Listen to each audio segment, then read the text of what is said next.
So, I've been home and now I'm back out tonight. I had an interview at Crown this morning. Now I'm headed out to Danui. Probably gonna have to learn how to pronounce that before I turn up, but yeah, good stuff.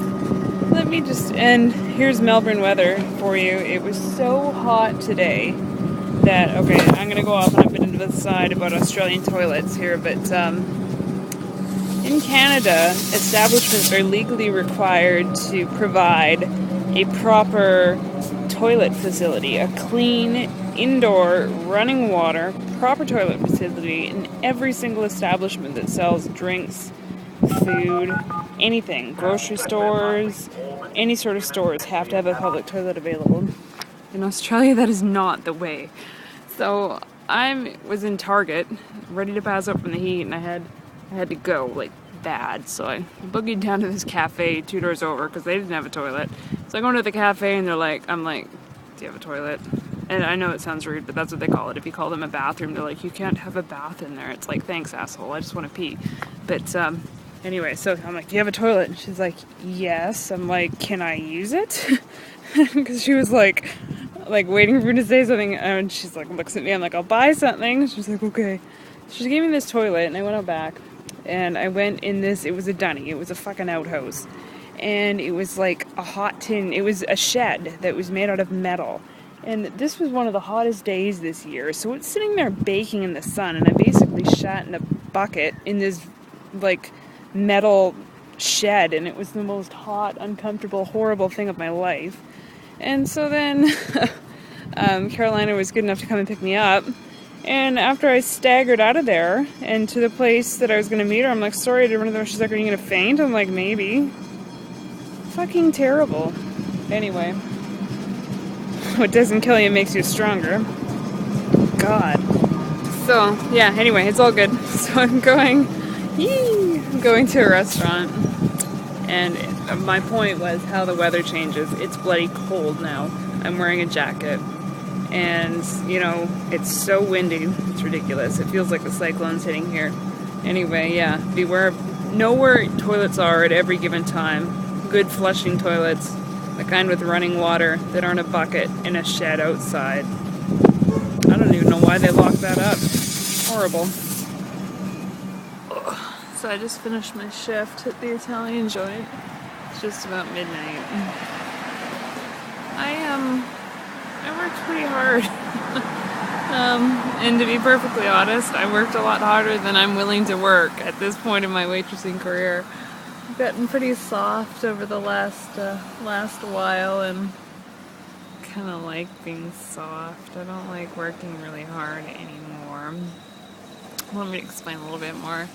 It's a really part of the charm of Melbourne is every place is like almost like a little hole in the wall. It's like a little nook, and it's really antique-y because it's so old and that sort of stuff. And it's got a lot of charm. But let me tell you the bad side of it.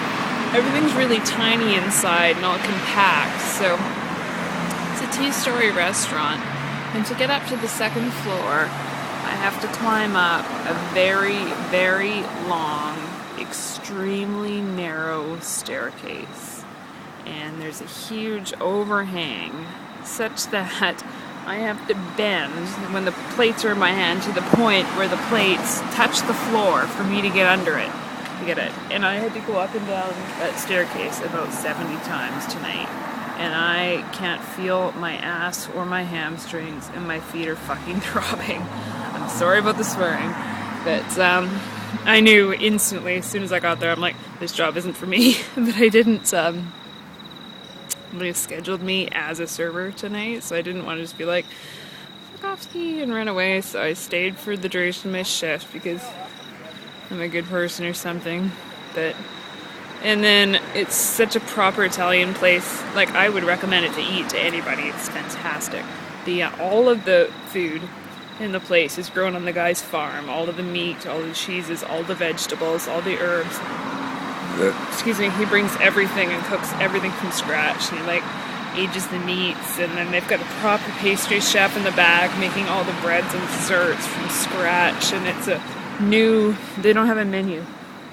They have, the chef will scribble a few things on a piece of paper, and then people just say leave it up to the chef or the girls have to memorize the brand new menu every night. It's about like 25 items, and they're detailed, and they're all in Italian, and I'm like, ugh. Like, she's like talking to me in Italian, and I'm like, and then she's like, do you know all this? Like, all this Italian shit. I'm like, fucking tomato sauce. I don't know anything, right? So, well, you know all the aperitif drinks? The traditional Italian aperitif drinks? I'm like, no.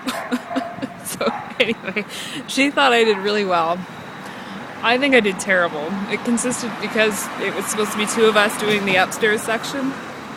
What it consisted of is her basically doing most of the interactions with the customers and then telling me what to get. Run downstairs, grab it, or run back up the stairs. And I had to be really careful at the bottom because my feet are size 10.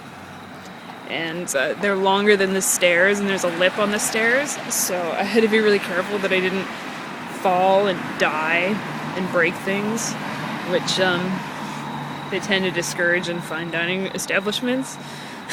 So, anyway, crikey. But they were so happy, and she paid me for my trial, which rarely people do. They only do that when they want to keep you. So I'm gonna have to like break it to her. She's like, I go through so many trials because nobody likes the stairs. Yeah, no fucking kidding, man. That's just, especially if you're tall, because I'm a mutant, right? So maybe a little short, spunky, like fast waitress would do better. An Italian one, perhaps. Anyway, it's all good. Miles will be here too. Bye.